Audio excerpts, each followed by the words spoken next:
नमस्कार, मी विद्या तुमचे सगळ्यांचे खूप खूप मनापासून स्वागत करते। आज आपण होममेड बटर पनीर बनवणार आहोत। एकदम झटपट असं घरच्या घरी कमी साहित्यामध्ये एकदम मऊ लुसलुशीत पनीर पण कसं बनवणार आहोत ते पण मी दाखवणार आहे आणि त्याचबरोबर बटर पनीरची रेसिपी पण दाखवणार आहे। आज आपण पनीरची भाजी बनवणार आहोत। त्याच्यासाठी पहिला आपण सुरुवातीला पनीर बनवायचे। 1.5 लिटर दूध घेतलेलं आहे। हे इथे मी गोकुळचेच दूध घेतलेलं आहे। तुम्ही म्हशीचं, डेअरीचं किंवा दुसरं कोणतंही अमूलचं घेतलं तरी पण चालेल, पण घट्ट दूध असेल तर त्याचं पनीर जरा जास्त पडतं। इथे दूध आहे ते मी गरम करायला ठेवलेलं आहे। दुधावरती साई पकडू नये ना, म्हणून आपल्याला अधूनमधून असं आपल्याला तळापासून मिक्स करायचं आहे। आपल्याला दूध फाडण्यासाठी इथे मी 2 लिंबाचा रस काढून घेतलेला आहे।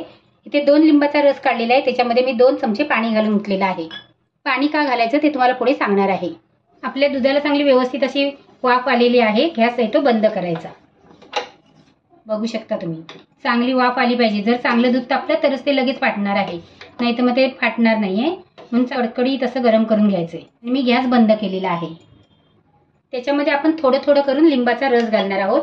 तर ह्या लिंबाच्या रसामध्ये आपण पाणी का घातलेलं आहे, तर आपण जर डायरेक्ट लिंबाचा रस घातला तर दुधाला असं तसंच आपल्या हाताला चटका बसतो ना, असा दुधाला चटका बसतो आणि पनीर आहे ना ते जास्त मऊ होत नाही। त्याच्यामध्ये आपल्याला पाणी घालायचं आहे आणि थोडं थोडं असा रस घालायचा आणि मिक्स करायचं। मिक्स सुद्धा करताना एकदम जोरात करायचं नाही, अगदी हलक्या हाताने करायचं। बघू शकता तुम्ही आपलं दूध कसं फाटत चाललेलं आहे ते। आता तुम्हाला वाटलं की आपलं दूध फाटतच नाहीये, पनीर तयारच होत नाहीये, तर तुम्ही पाहिजे तर खाली गॅस चालू केलात तरी चालेल। गॅस आपला खाली चालू असेल तर पनीर आहे ना ते मऊ होत नाही। हा माझा स्वतःचा अनुभव आहे, तो मी तुमच्याशी शेअर केलेला आहे। अर्ध्या लिटरसाठी आपल्याला 1 लिंबू पुरे होतं, पण आता माझ्या लिंबामध्ये थोडा मला रस जास्त दिसला होता, म्हणून मी 2च लिंबाचा रस काढून घेतलेला आहे। लागलं तर मी अजून 1 लिंबाचा रस घालणार आहे। बघू शकता आपलं कसं पनीर तयार होत आहे ते। थोडंसं राहिले ते पण मी घालते, पण आपलं पनीर तयार झालेलं आहे। दूध आपलं फाटलेलं आहे। 2 लिंबच मला बरोबर झालेले, पण जर तुमच्या लिंबामध्ये रस नसेल तर तुम्हाला 3 लिंब पण लागू शकतात। लिंबाऐवजी तुम्ही व्हिनेगर घालून पण फाडू शकता। पनीर बांधण्यासाठी इथे मी कॉटनचा कपडा घेतलेला आहे। एकदम पातळवाला कपडा घ्यायचा आहे, म्हणजे आपण आता याच्यामध्ये दूध ओतलं ना तर ते पाणी आहे ते पटकन खाली गेलं पाहिजे। अशा पद्धतीने कॉटनचा स्वच्छ धुतलेला तुम्ही रुमाल घ्यायचा आहे किंवा कपडा घ्यायचा आहे। त्याच्यावरती आपल्याला हे दूध ओतायचं आहे। आता याच्यावरती तुम्हाला थंड पाणी ओतायची गरज नाही। तुम्ही जर रसगुल्ले बनवणार असाल किंवा दुसरे कशासाठी पनीर वापरणार असणार खव्याबियासाठी, तर तुम्ही याच्यावर पाणी ओतायचंय। आपल्याला भाजी बनवायची ना, मग आपल्याला याच्यावरती पाणी ओतायची गरज नाहीये। हे जे आपण पाणी गाळून काढलेलं आहे ना, त्या पाण्यामध्ये तुम्ही चपातीचं पीठ किंवा पराठ्याचं पीठ त्याच्यामध्ये मळू शकता। आता आपलं 1.5 लिटर दुधाचं पनीर आहे, तर ह्याच्यावरती वजन सुद्धा आपल्याला 1.5 लिटरचंच ठेवायचंय, म्हणजे 1.5 किलोचंच ठेवायचंय। एकदम घट्ट पण मारायची नाही गाठ आणि एकदम सैल पण गाठ मारायची नाही।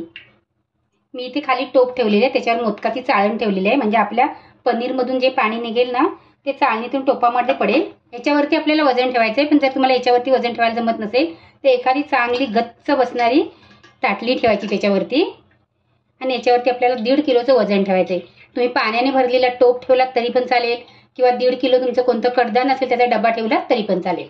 मी इथे पाण्याने भरलेला कुकर ठेवणार आहे, पण कुकरमधलं पाणी पनीरमध्ये आपल्या जाणार नाही याची काळजी घ्यायची आणि तसा व्यवस्थित ठेवायचा। आपल्या आता पनीरला 1 तास झालेला आहे, त्याला काढून घ्यायचं। आपण गाठ मारतो म्हणून इकडून प्लेन येत नाही, पण तुम्ही जर गाठ नाही मारलीत ना, असे फक्त गडी घालून ठेवलेत ना तरी पण असं पनीर तयार होणार आहे। याला आपल्याला जर भाजी बनवायला वेळ असेल असं मग पाण्यात ठेवायचं, म्हणजे ते नरम राहतं, नाही तर बाहेर ठेवलं तर मग ते असं चामटल्यासारखं होतं। पनीरच्या भाजीसाठी आपण मसाला तयार करणार आहोत। इथे मी 3 कांदे घेतलेले आहेत आणि 4 टोमॅटो घेतलेले आहेत। टोमॅटो जरा मोठे मोठेच घेतलेले आहेत, कांद्यापेक्षा टोमॅटो पण जास्त घ्यायचे आहेत। मसाला बनवण्यासाठी कढई गरम करायला ठेवलेली आहे, त्याच्यामध्ये 1 चमचा तेल घालायचं। तेल गरम झाले की 2 हिरवी वेलची, अर्धा इंच दालचिनी, 7 ते 8 काळी मिरची दाणे, 6 लवंग हे आपल्याला तेलात घालायचे। त्याच्यामध्ये आपले पातळ चिरलेले 3 कांदे। गॅसची फ्लेम लो टू मिडियम करायची आणि कांदा आपल्याला चांगला परतून घ्यायचा। कांदा आपला तर चांगला नरम पडलेला आहे। त्याच्यामध्ये 7 ते 8 लसणीच्या पाकळ्या घालायच्या, 2 हिरवी मिरची तोडून घालायची, त्याच्यामध्ये मोठे 4 टोमॅटो आहेत बारीक कापून घालायचे, 1 पाव चमचा मीठ, याला मिक्स करून घ्यायचं। गॅस आपल्याला मध्यम करायचा आहे, त्याच्यावरती झाकण ठेवायचं आणि टोमॅटो नरम पडेपर्यंत ह्याला आपल्याला परतून घ्यायचं। याच चमच्याच्या मापाने अर्धा चमचा इथे मी मगज भिजत घातलेला आहे आणि अर्ध्या चमच्याला थोडी कमी अशी खसखस भिजाशी घातलेली आहे. एक अर्धा तास पहिले आपण याला भिजाशी घालायचे. आणि एक 7 काजू आहेत त्या पण मी भिजाशी घातलेले आहेत. खसखस आणि मगज आहे ती गाळणीवर गाळून घ्यायची, म्हणजे खसखस आहे ना ती खाली पडत नाही. मग टोमॅटो आपला चांगला व्यवस्थित असा नरम पडलेला आहे. त्याच्यामध्ये मगज आणि खसखस घालायची. जर तुमच्याकडे मगज नसेल तर खसखस फक्त घालायची आणि काजू घालायचे. जरी खसखस आणि मगज नसली तरी फक्त काजू घातलेत ना तरी पण चालतील. आणि काजू पण घालायचे.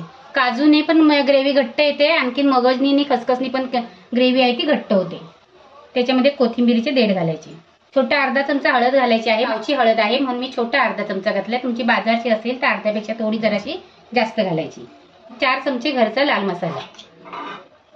गॅस बारीक करायचा आणि ह्याला पण आपल्याला परतून घ्यायचं. घरचा लाल मसाला आहे तर तुम्ही तुमच्या आवडीप्रमाणे घालायचा. हे काही सेकंद आहेत हा मसाला मी परतून घेतलेला आहे. त्याच्यामध्ये एक 5 ते 6 चमचे पाणी घालायचे. चांगलं मिक्स करून घ्यायचं. गॅस एकदम बारीक करायचा. त्याच्यावरती झाकण ठेवायचं आणि एक 3 ते 4 मिनिटं मसाला आपल्याला शिजवून घ्यायचा. मसाला मी या 5 मिनिटं शिजवून घेतलेला आहे. गॅस बंद करायचा आणि थंड झाल्याच्या नंतर ह्याला मिक्सरला आपल्याला बारीक वाटून घ्यायचं. आपल्या पनीरच्या भाजीची ग्रेव्ही तयार झालेली आहे. एकदम स्मूथ अशी बारीक वाटून घ्यायची. भाजी बनवण्यासाठी इथे कढई गरम करायला ठेवलेली आहे. कढई गरम झाली की त्याच्यामध्ये आपल्याला 1 चमचा आपल्याला तूप घालायचं आहे. आपण बटरमध्ये भाजी करणार आहोत पण बटर करपू नये म्हणून 1 चमचा तूप घालायचं. त्याच्यामध्ये 50 ग्रॅम बटर घालायचे. अर्धा चमचा जिरं. त्याच्यामध्ये मध्यम आकाराचे 2 बारीक चिरलेले कांदे घालायचे. त्याच्यामध्ये 1 तेजपत्ता, अर्धा चक्रफूल आणि 2 हिरवी वेलची. आणि लो टू मीडियम फ्लेमवर कांदा आपल्याला गोल्डन ब्राऊन होईपर्यंत परतून घ्यायचा. कांदा आपला चांगला गोल्डन ब्राऊन झालेला आहे. त्याच्यामध्ये 1 चमचा काश्मीरी लाल मिरची पावडर घालायची कलरसाठी. तुम्हाला पाहिजे तर घालायची, नाही घातली तरी पण चालेल. आणि आपण वाटलेली पेस्ट आहे ती घालायची आणि याला मिक्स करून घ्यायची. एक 3 मिनिटं हा मसाला आहे तुम्ही सतत मिक्स करत असा परतून घेतलेला आहे. त्याच्यामध्ये चवीप्रमाणे आपल्याला मीठ घालायचं आहे. बटरमध्ये पण मीठ आहे. आपण टोमॅटोवर पण मीठ घातलेले आहे, ते लक्षात ठेवूनच मीठ घालायचं. आणि टेस्ट बॅलन्स करण्यासाठी 1 पाव चमचा आपल्याला साखर घालायची. आणि त्याच्यामध्ये आपलं मिक्सरचं भांडं आहे ते धुवून पाणी घालायचं.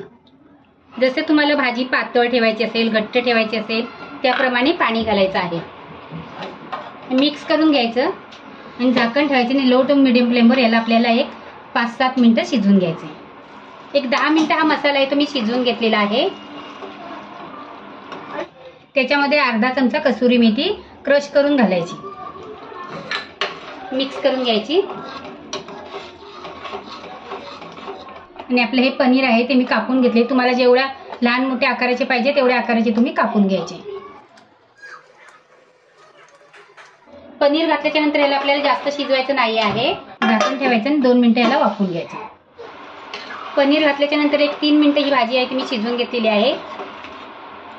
त्याच्यामध्ये थोडी कोथिंबीर घालायची, मिक्स करायची आणि गॅस आहे तो बंद करायचा.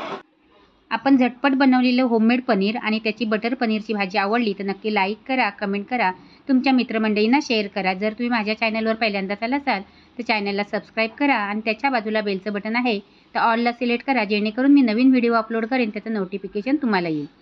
वेळात वेळ काढून तुम्ही माझी रेसिपी बघता त्याबद्दल मी तुमचे खूप खूप मनापासून आभार मानते. थँक्यू.